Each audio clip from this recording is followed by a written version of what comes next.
এবার ব্রজে চলো ব্রজেশ্বর দিনে দুয়ের মতো।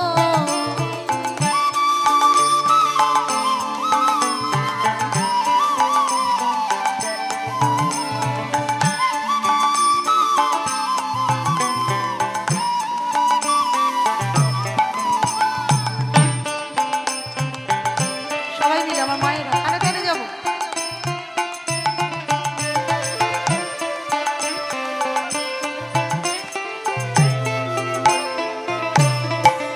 যদি বলো ব্রজে যেতে পথের ধুলায় চরণ ধূসর হবে, যদি বলো ব্রজে যেতে পথের ধুলায় চরণ ধূসর হবে, এই ব্রজ গোপীর নয়ন জলে